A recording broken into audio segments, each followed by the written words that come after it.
Salut tout le monde et bienvenue dans un nouvel épisode du Haut d'Antoc. Aujourd'hui j'organise ma crémaillère sur le thème de la musique, c'est pour ça que j'ai un maquillage inspiré par un album de Mika et un t-shirt Janelle Monáe.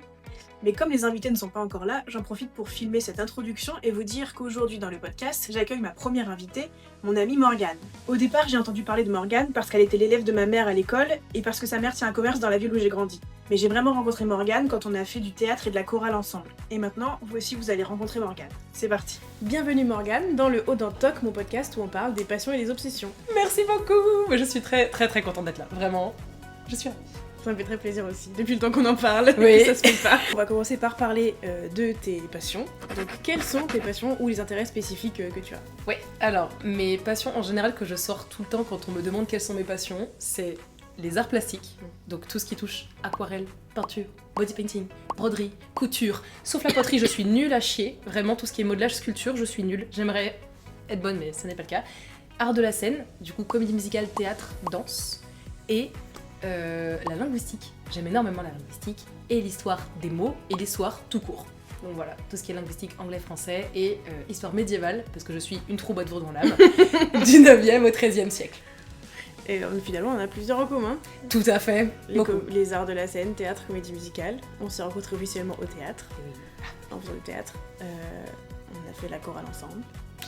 Et les arts plastiques. Mais j'ai jamais fait de poterie, mais j'ai acheté de l'argile, du truc autodurcissant là. Ouais. Et en vrai, j'ai pas mal réussi à faire ce que je voulais faire avec. Hein. Mais franchement, j'ai l'impression que les gens, quand ils achètent genre de la pâte Fimo ou de l'argile, tout ça, ils me montrent leur truc, ils font « Oh regarde, j'ai aucune expérience et j'ai fait ça, c'est trop bien !» Et je suis genre « Bah c'est juste que je suis nulle à chier alors !»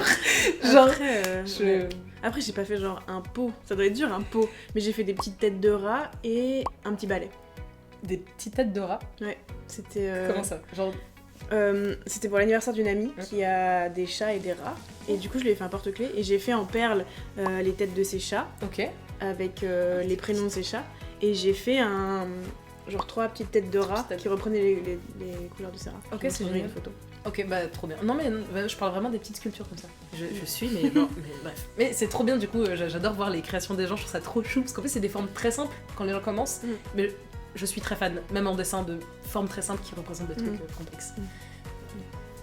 Et ouais, je pourrais pas dire que la linguistique c'est une passion, mais j'aime bien. On a déjà parlé de linguistique et en vrai, c'est intéressant. Qu'est-ce que tu penses que c'est les hobbies ou les intérêts que les gens associent directement à toi ?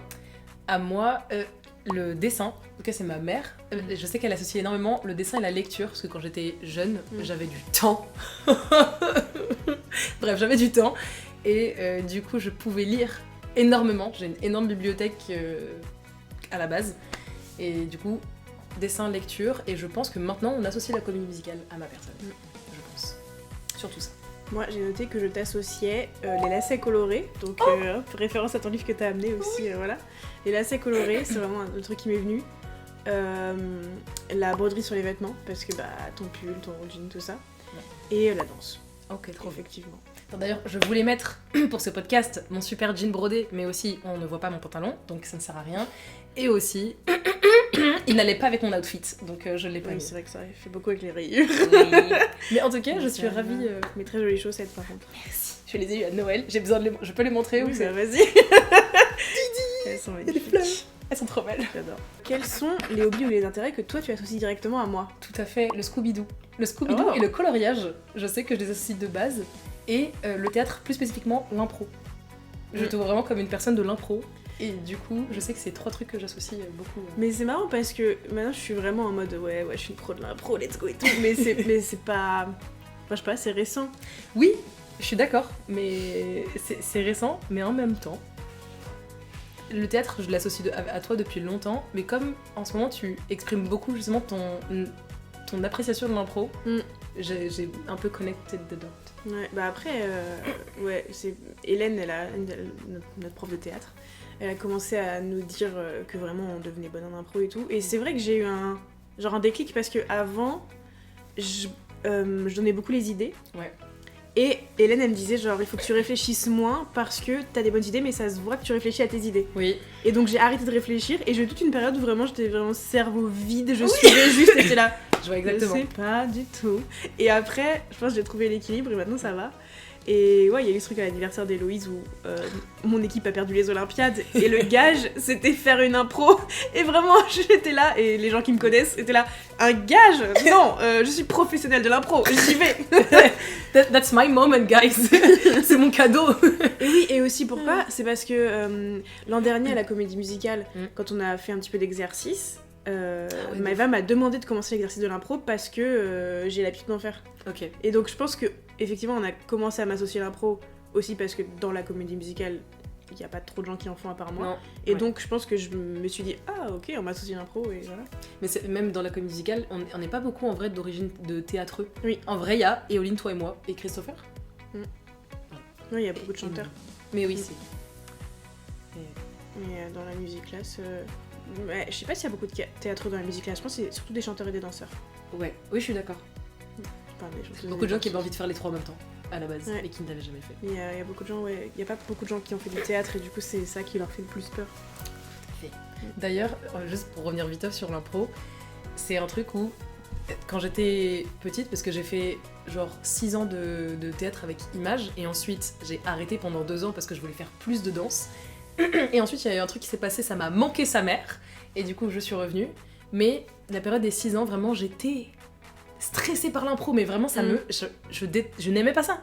Et en refaisant plus âgée, même si je trouve que des fois les enfants, surtout en match d'impro, je vois qu'ils ont genre je sais pas comment dire, mais une créativité sur les impros qui est décadente, tellement c'est incroyable.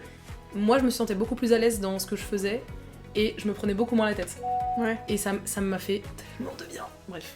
Et mais les ados, c'est un truc de ouf cette année ce qu'ils ont fait parce que ils te sortent des trucs, tu penses pas que des ados ils ont ça. Oui. Je sais plus, ils ont sorti des trucs sur les impôts ou je sais plus trop Non, quoi, ah. et t'étais genre. Franchement, What pardon, mais la France de Macron, ça a marqué beaucoup de gens apparemment, parce que waouh, mais les enfants ils parlaient que de ça. C'était très drôle. Les Mais- pauvres à leur âge. Mais je me dis que leurs parents doivent beaucoup en parler à la maison pour que du coup eux ils en parlent en impro. Mais en tout cas, Mais bon après ouais on a été bien entraînés par Hélène franchement. de fou.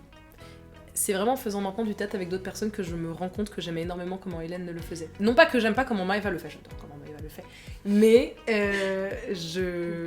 j'aime beaucoup la façon d'enseigner et le théâtre de Hélène. Mais de toute façon pareil, genre j'ai fait 2 ans avec Hélène au lycée, après j'ai fait 3 ans avec Christophe et je suis partie d'Image parce que j'avais plus envie d'en faire là et parce que vu qu'on avait déménagé à Épinay, j'ai fait 1 an à Épinay pour voir et après je pouvais prendre l'option à la fac donc j'ai fait à la fac. Ouais. Mais après bref j'ai fait mon master à Strasbourg, on nous a dit qu'on n'aurait pas le temps de... Non d'abord j'étais en Allemagne et j'avais peur de la barrière de la langue donc j'ai fait de la chorale. Ah, je savais pas que t'avais fait de la Et enfin c'était une petite chorale donc genre 5-6. Mais Ok. voilà. On chantait quoi. On était un groupe. Et après ça il y a eu le master donc on nous a dit vous aurez aucun temps et tout, vous pourrez pas faire d'activité. J'avais tellement de temps libre, j'étais tout le temps au cinéma. Oh, c'est vrai. Ouais. Putain, c'est trop. J'avais un pass UGC et vraiment en M2 j'étais au cinéma genre 4 fois par semaine. C'est insane. Et j'habitais en plus ma 2e année vraiment à 2 pas du cinéma donc j'y allais des fois. Je partais à l'heure du début des pubs et j'étais en pyjama et voilà. C'est trop bien. C'était vraiment... Insane. Et d'ailleurs quand je regarde mon Letterboxd et que je regarde le nombre de films que j'ai vu pendant mon M2 et le nombre de films que j'ai vu cette année au cinéma, j'ai dû en voir 2. Ouais, bah, c'est ça. Ah non, vraiment. Pourquoi je disais ça Oui, le théâtre. Ah oui. Après, je suis revenue après mon master. J'ai commencé à Longjumeau, mais c'était vraiment pas bien. La prof était pas bien, le groupe était pas bien. Et de toute façon, Ah ouais, à après il y a eu Longjumeau. le Covid. Ouais. C'était en quelle année ça? Ah oui, 2019, genre. 2019, ouais, du coup. Ok. Et je sais pas si tu connais Longjumeau en scène. Genre la troupe de Non, comédie musicale. c'était... C'était Ah pas non, ça. je savais pas qu'il y avait la comédie musicale. Non, c'était la compagnie du Moulin. Ok. Et donc voilà, en fait j'ai arrêté d'y aller parce que j'étais encore donc chez mes parents à ce moment-là, c'était avant que je trouve mon premier taf et que je parte définitivement. Et on va chercher le McDo avec mon père, on rentre et je fais « Eh mais j'avais théâtre !» Ah oui, bon bah voilà. Et à partir de là, je suis genre « Ouais, bon... » Une implication, vraiment. Et après, de toute façon, il y a eu le Covid, donc voilà. Ok. Et après ça, je suis revenue à Image parce que je voulais refaire avec Hélène. J'étais Bah vraiment oui, genre, oui. depuis toutes ces années, j'étais là, je vais refaire avec Hélène. Donc voilà, non mais c'est ça, faut juste pas se voiler la face. Et c'est bon. Hélène the Boat. Et bah c'est tout pour les intérêts et les passions. Maintenant on va pouvoir parler du sujet principal de la vidéo qui sont les anecdotes, puisque Morgane c'est la reine des anecdotes, elle est connue pour ça, elle brille comme ça en soirée, et donc c'est le sujet de l'épisode. J'adore, je savais même pas que j'étais connue pour ça. Bah en soi, je sais pas si t'es connue pour ça, mais je sais qu'à mon anniversaire, Oui. Ilona elle a vraiment kiffé parler avec C'était trop bien. Éoline et toi, et ouais je pense que maintenant il y a un peu un truc autour de tes anecdotes. Oui, je pense aussi. Mais je pense que c'est aussi notamment depuis les Bob Dates. Parce que Aussi. du coup, ça fait ça fait 1 an maintenant. Mais Ça oui. fait 1 an que je raconte beaucoup d'anecdotes dans des soirées très spécifiques. C'est bizarre dit comme ça, on dirait que c'est des soirées bizarres. Non, C'est pas c'est les juste soirées. des soirées qui ont commencé pour regarder Pitch Perfect. Voilà.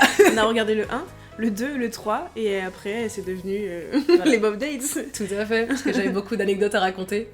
Et à partir de là, je sais pas, je me suis... Enfin, de base, j'adore raconter des anecdotes, mais je sais plus si il y a des questions qui sont en rapport, mais ma backstory des anecdotes, en fait, elle remonte au fait que je veux être médiatrice culturelle, je veux apprendre des choses aux gens, j'adore apprendre des choses aux gens, et c'est vraiment en me rendant compte à quel point j'adorais raconter des anecdotes que j'étais genre, en fait, je peux en faire un métier, ça existe. Donc, je veux être médiatrice culturelle, voilà. Et donc c'est pour ça que j'ai des anecdotes. C'est trop bien. De trouver son métier comme ça, et que son métier plaise, et que voilà, c'est super. Il n'y avait pas de questions par rapport à la backstory, donc merci de l'avoir Avec raconté. plaisir.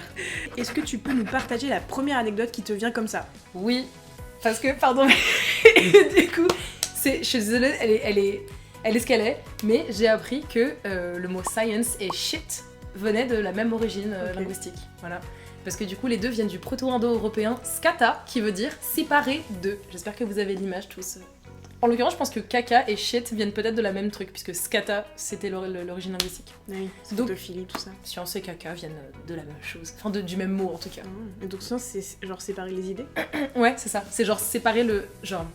Je sais pas comment dire, mais je vois bien ce truc de sortir des aspects du vivant pour les étaler devant soi, quoi. Tu vois Je sais ok. pas. Voilà. C'est un peu comme ça que je le pense. Oui, moi je voyais genre séparer les idées pour Oui, je sais moi, pas, pour c'est ça. comprendre et expliquer.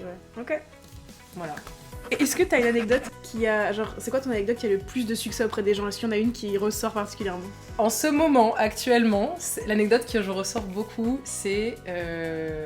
J'allais dire un truc que j'ai oublié, mais c'est une anecdote très très récente et qui m'a fait briller pendant toutes les vacances de Noël. C'est Hé Morgane, raconte-nous genre l'histoire avec ton prof de philo complètement taré. Et je l'ai raconté. Beaucoup de fois. Je sais même pas si je te l'ai raconté. Non, je crois pas. J'avais un cours de développer son esprit critique à la fac. Là. Ok, Enfin, tu pas à la aussi. fac, à l'école là. C'était un vendredi juste avant les Ça va vacances. revenir. Et il se trouve que mes cours normalement c'est soit 3 heures, soit 4 heures. Là c'était 2 heures, donc on s'est dit, oh ça va passer vite.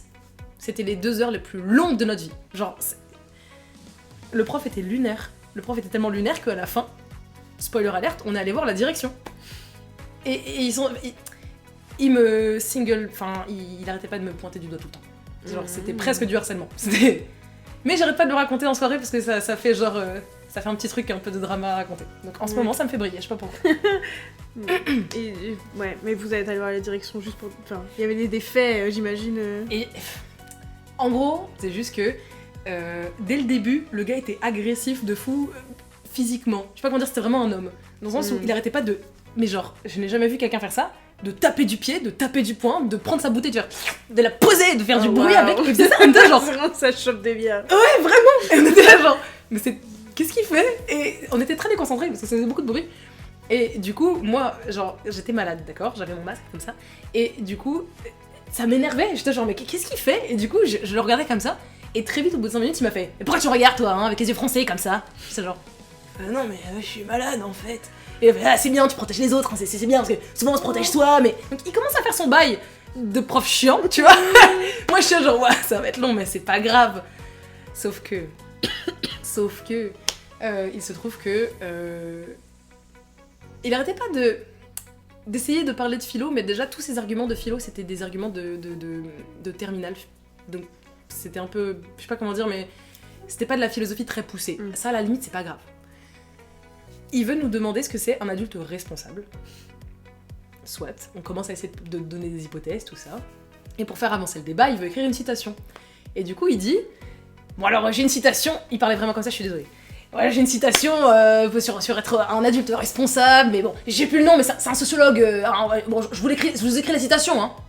Donc déjà, quand t'es dans un cours de développer son esprit critique et que moi tu me donnes pas la source d'une citation, je suis genre. Ok, soit. Surtout qu'après, des gens ont cherché et personne n'a trouvé, bien sûr, la citation sur internet. Parce que j'allais dire vraiment, tu tapes la citation, tu l'as. Bon. Voilà, et on ne l'a pas eu, donc voilà, c'est pas grave. Et donc, quelques instants plus tard, quand on parlait de la liberté, il a dit « Bon, j'ai une citation de Rousseau, mais bon, je l'ai plus mot pour mot, mais bon, vous savez, hein, la lettre et l'esprit, c'est pas pareil !» Moi, j'étais genre, alors... Et donc là, j'ai commencé à faire moi quand je suis en philosophie, c'est-à-dire être tout le temps dans le défi. Et je sais pas pourquoi je fais ça depuis la terminale, mais surtout que le cours il s'appelle développer son esprit critique. Donc moi j'ai fait un parti pris dans ma tête qui est de toujours critiquer l'esprit qu'on me présente. Et le fait est que donc j'ai levé la main. Et en fait à partir de tous ces petits moments là, on a commencé à se prendre le chou pour un truc un peu à la con parce qu'il arrêtait pas de sortir des avis qui étaient pas scientifiques. Et du coup, moi je déteste quand en philosophie tu ne prends pas la science en compte. Je trouve ça vraiment très con. Parce que du coup, tu peux pas réfléchir, genre tu peux pas raisonner si t'as pas de vrais faits, tu vois. Mais bref, passons. Le fait est que il arrêtait pas de parler de l'humain comme l'animal pensant, comme si genre on était genre très différent des autres animaux. Et du coup, moi j'ai besoin de ramener mon non-anthropocentrisme dans le truc pour faire oui, mais monsieur, qu'est-ce que vous voulez dire par là en fait? Et du coup, j'étais genre, par exemple, est-ce que vous pensez qu'il y a que nous qui avons une religion? Et t'as genre, bah oui, genre, bah c'est pas vrai, les éléphants ils en ont, et les primates aussi. Ah ouais. Et il fait, oui. Et du coup, anecdote. Oui. et du coup, il me fait, oui mais les primates c'est pas pareil, c'est parce qu'ils sont très proches de nous. Donc je dis, d'accord, donc vous pensez que plus on est proche de l'humain, plus on est évolué? Et il fait, bah... Oui, j'étais genre, ah, donc vous pensez qu'une limace, c'est moins évolué qu'un primate? Il a dit, bah oui, j'ai fait, bah non. Et je me suis un peu énervée. Mais parce que c'est fou de vouloir raisonner avec un prof de philosophie qui ne connaît pas les bases de l'évolution. Je sais pas comment dire, mais moi ça me rend zinzin. J'ai pas assez de notions pour dire, mais... Et voilà, pardon. Mais parce que du coup, c'est ça, c'est qu'il commençait à en parler, et j'étais genre, mais en fait, monsieur, on dirait que vous avez aucune notion. Enfin, vous parlez de choses que vous maîtrisez pas. Moi, je les maîtrise un chouille mieux que vous. Et encore, mais j'ai genre au moins mon frère qui a fait du comportement animal et de l'éthologie et de la biologie, et donc du coup il m'en parle souvent, donc c'est un sujet que je maîtrise un peu, et du coup, quand on parle avec un prof de philo qui ne raisonne pas avec de la science, ça m'énerve, je pars un peu vite dans les tours. Et du coup, après ça, il commençait vraiment à hausser le ton avec moi, donc c'était un peu agaçant, et il a osé me dire avec énormément de mépris, tu connais Charles Darwin? J'étais genre, oui, comme tout le monde, comme tout le monde. Et il fait, et c'est quoi sa théorie? C'est genre la théorie de l'évolution. Il fait, ah oui, et comment ça marche? C'est genre la sélection naturelle. Genre vraiment, j'étais sidérée à chaque phrase. Et c'est genre, ah oui, c'est quoi l'évolution, la sélection naturelle? C'est avec l'intelligence. Je fais, mais pas du tout. Et j'ai vraiment commencé à exploser. J'étais genre, non, parce que vous voyez les papillons sur les boulots pendant la révolution industrielle. Au début, ils étaient plus tout blancs. Et ensuite, avec les années 1920, et ben les usines, et ben pardon, je suis partie dans tout mon délire de lui expliquer, genre le brevet. Parce que mon truc de brevet, c'était sur la sélection naturelle. Donc, ça m'a rendu zinzin qu'on ait cette discussion, tu vois. Donc, j'étais un peu énervée. Et après, il m'a dit genre, ouais, mollo, Morgane, mollo! Un peu à raison, parce que j'étais énervée, mais aussi, c'est un prof. C'est fou. Il a haussé le ton en premier. Oui, je suis d'accord. Bref, voilà. Et du coup, ça, c'était un exemple, sauf que, genre, 15 minutes après, il a voulu parler de la morale. Et il en parlait comme si c'était des notions, genre, très claires. Donc, moi, j'ai levé la main, et j'ai dit, mais monsieur, on est d'accord que le bien et le mal, c'est pas genre de notions très, très claires. Et il était genre, bah si. J'étais genre, bah non. Et il m'a dit, bah si, par exemple, la loi, c'est le bien, donc il faut... non, mais c'est... Voilà. si tu ne respectes pas la loi, tu fais le mal. Et donc là, j'ai dit... Et non, pardon, il a donné un exemple. Il a dit, par exemple, le feu rouge. Si tu grilles le feu rouge et que tu causes un accident, t'as fait le mal. Donc là, j'ai levé la main et j'ai dit, oui, mais si on est le SAMU, et que si on ne grille pas ce feu rouge, et bah, on sauve pas une vie, tu vois. Est-ce qu'on a fait le mal? Il fait, ah bah là, c'est pas pareil, parce que le SAMU, il a le droit. Parce que dans la loi, c'est une urgence. Je fais d'accord. Il y a un homme, il y a sa femme à côté, elle est enceinte, et ça se passe très mal. Et là, s'il va pas tout de suite à l'hôpital, il y a un pro... Et donc là, il m'a coupé, il a fait, oh Morgane, on va pas faire de la rhétorique, hein. Le cours, c'est développer son esprit critique. Donc, j'ai explosé, en fait. Et donc là, il se trouve que j'ai un peu perdu mon sang-froid que j'avais déjà un peu perdu avant. Et j'étais genre, mais enfin, c'est pas possible, parce que vous n'arrêtez pas de ne pas écouter notre avis. Parce que c'est vrai, il y avait même pas que moi, à chaque fois qu'on donnait des arguments, il le contrecarrait par... Enfin, du mépris. Et du coup, en fait, c'était chiant, parce que déjà, il donne pas des bonnes sources. Ensuite, il donne pas des bons... Enfin, en fait, rien n'allait.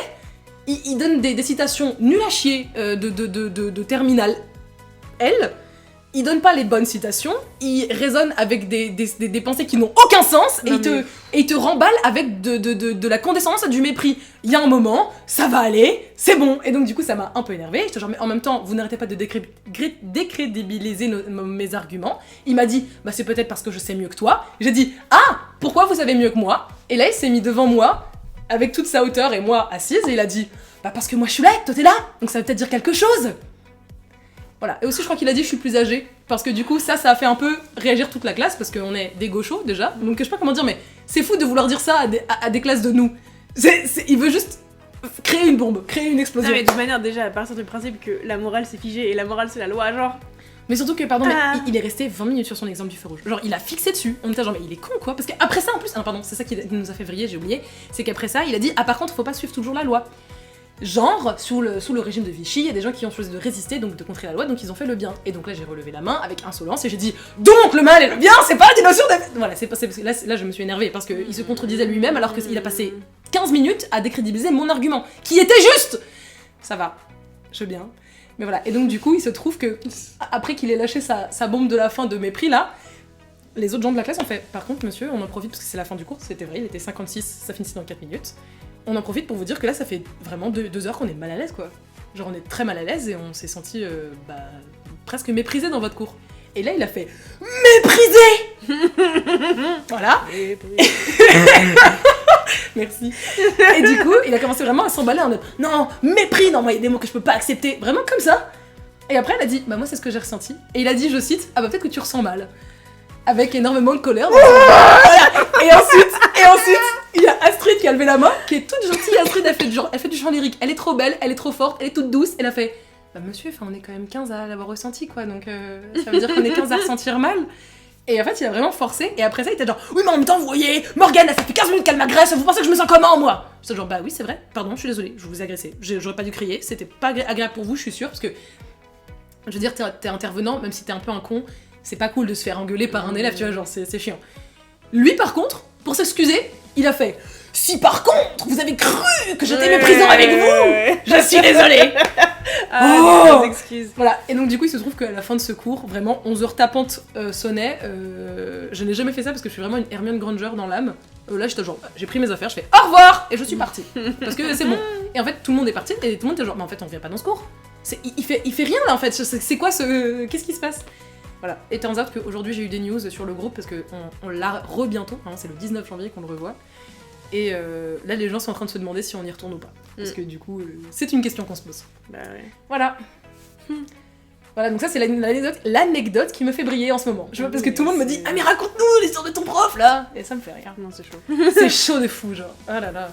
Mais je demandais quelle genre de dinguerie il avait faite parce que nous on a eu un prof qu'on a signalé, mais c'était plutôt pour des faits de harcèlement sexuel. Non, ça va. Mais la dinguerie quand même, c'est que donc le prof, il était un petit peu, un comportement un petit peu étrange. Il avait ajouté une meuf de la classe sur Facebook et était en mode je sais plus, un truc du genre, le même jour d'anniversaire ou je sais pas quoi, il envoyait des messages. Non, fais pas et ça. en gros, pour certains profs, on avait des évaluations de fin de semestre, donc on a signalé, on était plusieurs à signaler qu'il était bizarre, etc., qu'il avait des faits, voilà. Et déjà, on nous a dit oui, vous voulez pas refaire les évaluations en étant moins dur? T'es genre bah non. Et aussi après la secrétaire du master, donc le master quand même il a une directrice et une secrétaire qui sont quand même les deux des femmes. Et la meuf nous a dit oh bah en même temps ça vous prépare pour le futur, ou un truc comme ça. Ouais, c'est... Donc déjà ça veut dire qu'il faut être préparé au harcèlement sexuel, c'est normal. Ça veut dire aussi que on est en master, on n'aurait jamais vécu ça encore. Ouais. Voilà. Et en plus de ça, dans l'entreprise où je faisais mon alternance, il y avait 2 filles qui avaient fait le même master avant, qui m'ont dit « Ah mais il est encore là, on l'avait déjà signalé, on pensait qu'il était plus là. » Ça me rend trop triste. Mais de manière générale, le master, c'était vraiment... la directrice, elle pensait que à l'argent. Ouais. Et c'est tout. Ouais. Bah, je vais pas dire ça, mais anecdote... Personne de mon école ne verra ça.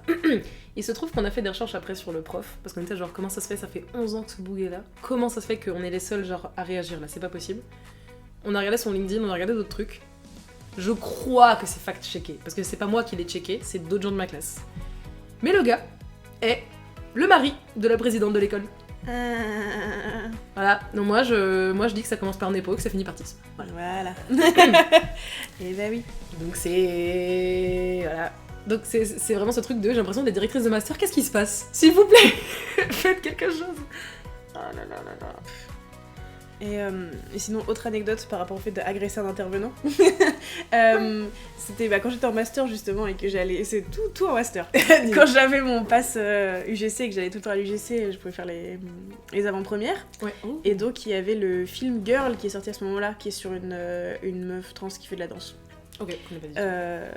Et donc déjà la meuf trans elle est jouée par un gars parce que on n'a pas réussi à trouver une fille trans qui dansait aussi bien, bon bref. D'accord.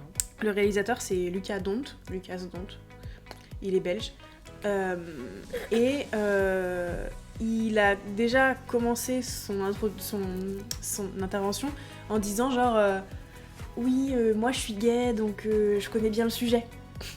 Donc gay et trans déjà c'est la même chose. Ben non frère. Et après il y a 4 salles de cinéma à Strasbourg, parce que je fais mon master à Strasbourg. Ah oui. Ah oui. Oui. Il y a l'UGC, il y a le Vox qui est un grand cinéma indé et il y a 2 petits cinémas indés.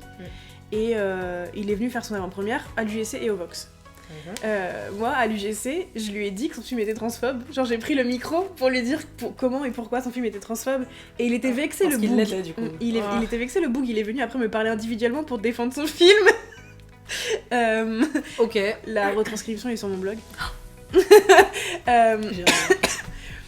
Et donc, il a fait après l'avant-première au Vox. Et il y a une autre meuf qui lui a aussi dit que son film était transphobe, donc il a été très très bien reçu à Strasbourg. Ah, et c'est super. Je pense que l'autre meuf était probablement plus virulente que moi, la connaissant.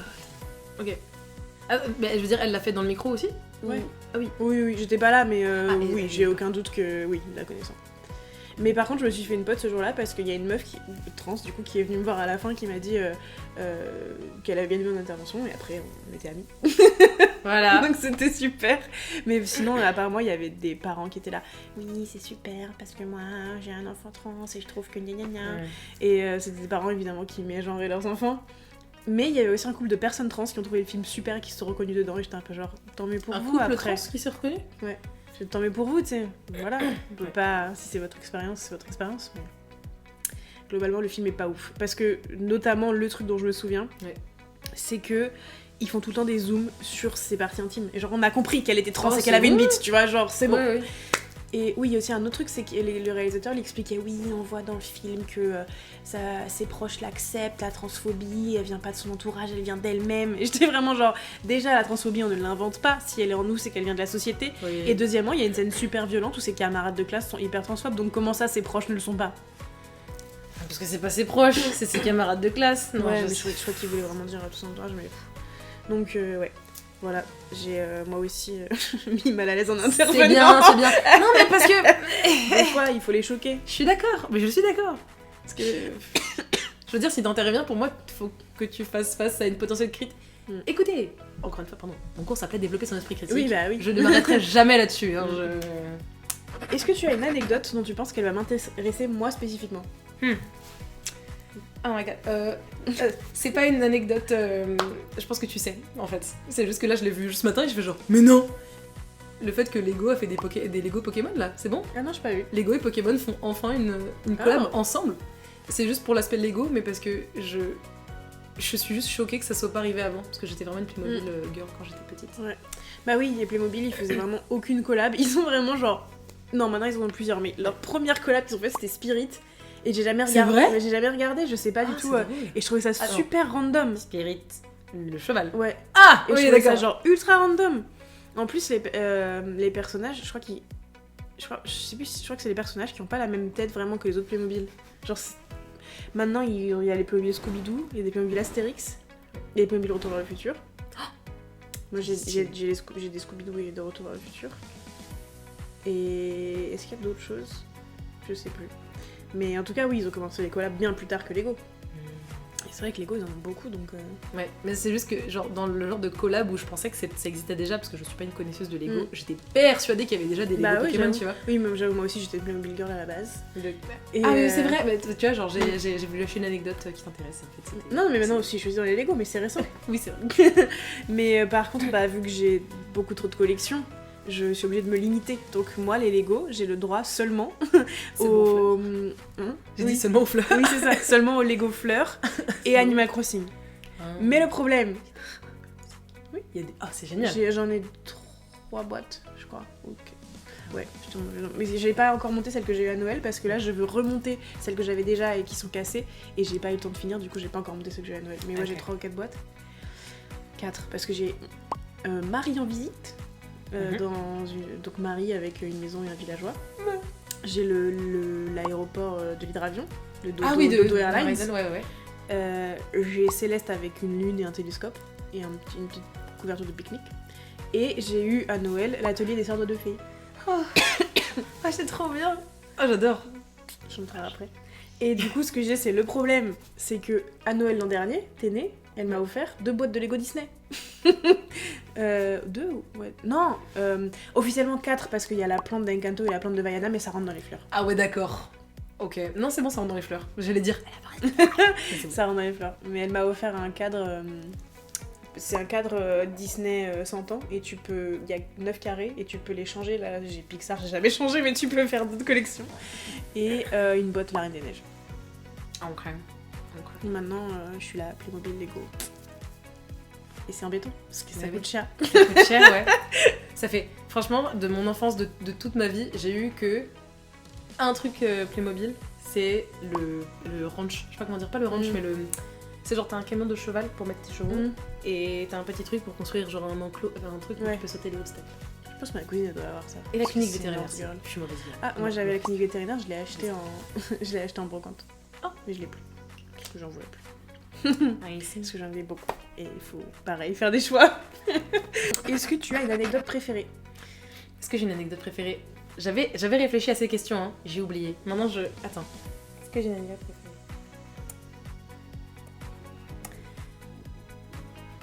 Je sais qu'en ce moment j'aime bien les anecdotes sur les mots. Genre sur les mots très longs, parce que j'arrive enfin à les dire. Genre l'hippopotame monstrosesquiaopédalophobie, sur la phobie des mots longs. Des melons? Des mots longs.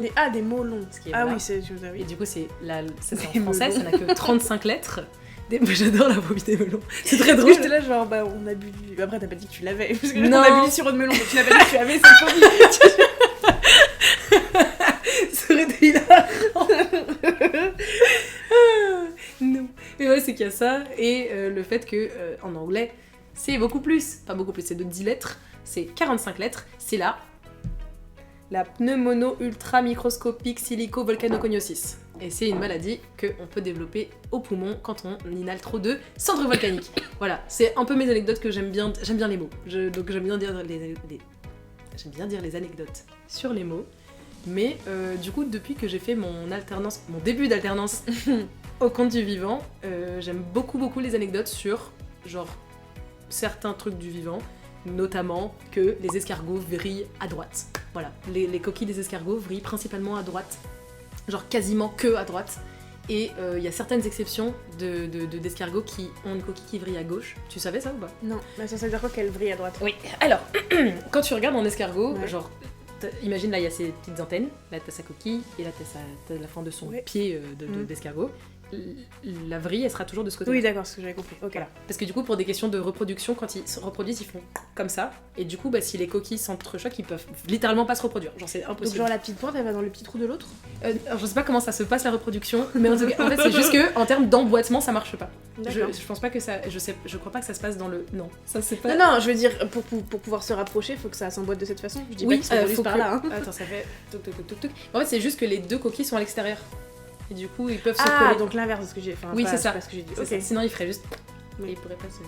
Voilà. Et du coup, genre, j'adore cette anecdote parce que j'ai regardé, en fait, à la base, j'ai appris cette anecdote sur le Wikipédia des escargots. Et en fait, sur le Wikipédia, il y a marqué tous les escargots vrillent à droite, sauf certains. C'est notamment le cas de l'escargot gaucher londonien Jeremy. Ah oui, t'avais raconté ça. Voilà. Je me rappelle les escargots gauchers londoniens, Jérémy. T'es là, genre, comment ça, y a pas plus d'informations? Comment ça, vous me laissez Et du coup, je suis allée voir l'anecdote. Il se trouve qu'en plus, on me l'avait déjà raconté et que j'avais oublié.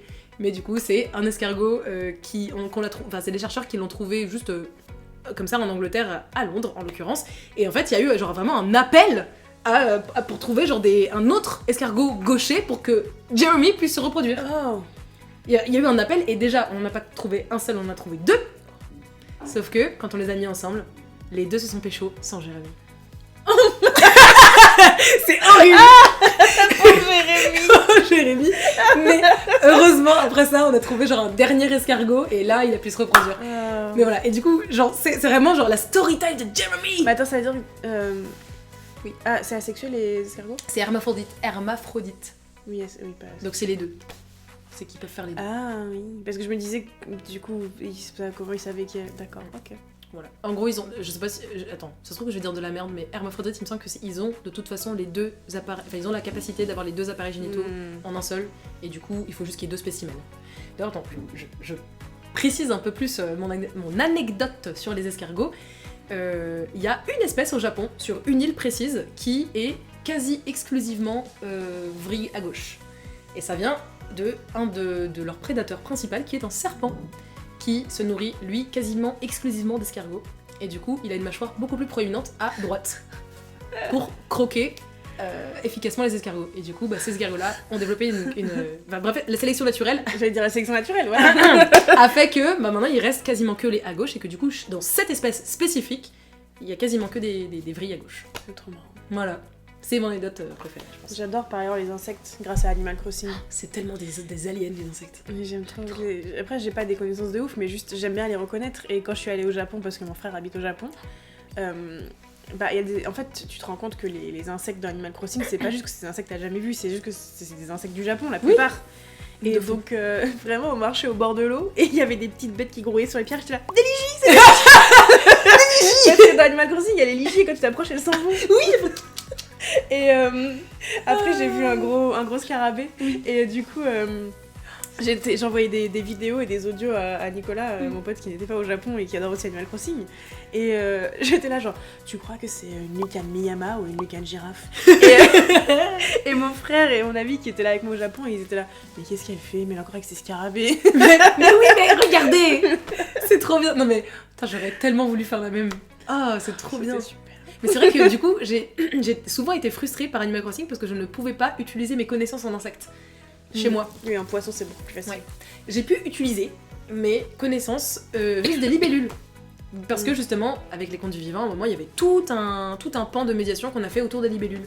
Bon, du coup, j'étais bien baisée parce qu'en fait, les libellules, c'est que certaines espèces et c'est pas genre tout ce qui est anax, tout ça en fait. C'est pas des libellules. Oui, parce que dans Animal Crossing, il y a les libellules, il y a. Oui, il y a la Nanax. Ouais, c'est ça. Chose, là, il y a tous les. Il y en a 2-3 des anax, ouais. Et c'est une autre espèce. Super grand. Et il y a encore. La demoiselle, c'est une des libellules. Oui, c'est une. Non. Enfin, oui. En fait, c'est une qu'on appellerait instinctivement libellule, c'est aussi ça. Oui, mais en fait, c'est justement non, parce qu'en fait, les libellules, sachez, pour reconnaître une libellule d'une demoiselle, enfin d'une autre espèce, les libellules, elles ont les ailes toujours comme ça, même à l'arrêt, alors que les demoiselles, elles se referment. Ah. Oui, non, mais je voulais juste savoir si c'était aussi un truc comme ça. Parce que j'avais un doute avec la coccinelle, mais la coccinelle, c'est la bêta 2, ça n'a rien à voir. Tout à fait. Ok. C'est un coléoptère. Donc c'est pas... Moi je pensais que c'était genre libellule et il y avait des sous-trucs, mais en fait non, c'est tous des insectes différents. Ouais, en fait ça c'est que moi aussi je pensais que c'était libellule et... Enfin que c'était un hyperonyme du coup, mais non, c'est un hyponyme. C'est en dessous. Donc... Merci pour cet éclaircissement. Avec plaisir. Une anecdote sur un sujet qui t'intéresse en ce moment. Attendez, qu'est-ce qui m'intéresse en ce moment? Bah, techniquement, en ce moment, ce qui m'intéresse, c'est la recherche d'alternance. Donc, je cherche beaucoup. Attendez. Donc, je cherche beaucoup dans les châteaux médiévaux. Et c'est juste que, en ce moment, j'avais cherché du côté de Carcassonne, tout ça. Et ça parlait beaucoup de. Ah, comment il s'appelle déjà? Simon de. Thomas de. Non, c'est. Ah, terrible! Bah, j'ai oublié, donc je pourrais même pas vous révéler l'anecdote complète. Oh. Mais en gros, c'est genre un gars pendant certaines. Ouais, j'ai plus le truc. En fait. Il y a eu des révoltes à un moment où du coup la France a essayé de regagner du terrain sur certaines régions, notamment tout ce qui est genre Charente-Maritime, Bordeaux, enfin tout ça là, tout cet endroit-là était en révolte contre le régime qui était à ce moment-là. Et du coup, il y a un gars, Thomas de je ne sais plus, qui est venu pour tous les niquer. Il a réussi, par exemple à reconquérir Carcassonne, entre autres, qui est vraiment... Comme les jeux de société. Tout à fait. Je sais plus ce que c'est le jeu de Je sais société. plus non plus. Très bien. De construction de... Ah bon. non Mais justement, c'est que les anecdotes sur Carcassonne, mais c'est que du coup, c'est une base qui a non pas un rempart, mais deux, et c'est censé vraiment être une cité qui est réputée inviolable. Le fait est que Thomas a réussi à, je vais pas dire le, pardon, en tout cas, à la pénétrer. Non, c'est pire. C'est pareil. C'est pire. Je suis désolée. Mais le fait est que... Il est allé dedans. Il a réussi à la reconquérir. Voilà. Et du coup, le fait est qu'après, lui, il a continué plus bas dans d'autres villes, dont... Non, je veux dire n'importe quoi. Mais il est allé plus bas, et en fait, sa mort, elle est assez terrible. Il s'est fait écraser par une pierre. Pendant une révolte où les gens essayaient de le contrer, tu vois. Mais du coup, le fait est que dans un jardin de cette ville, il y a une plaque où il y a marqué une trop belle citation sur le fait qu'il s'est fait éclater par une pierre. Super drôle. Voilà. Donc, en cherchant des trucs sur Carcassonne, j'avais retrouvé le nom de ce gars, genre Thomas de Gonte, genre un truc comme ça, et j'étais genre « Oh mais non, c'est Thomas !» Voilà, et je trouve ça rigolo, parce que c'est un conteur qui m'avait livré cette information. Je sais pas pourquoi l'idée de il s'est fait écraser par une pierre parce que les gens essayaient de s'en débarrasser, ça me fait penser à quand j'étais en terminale, je pense.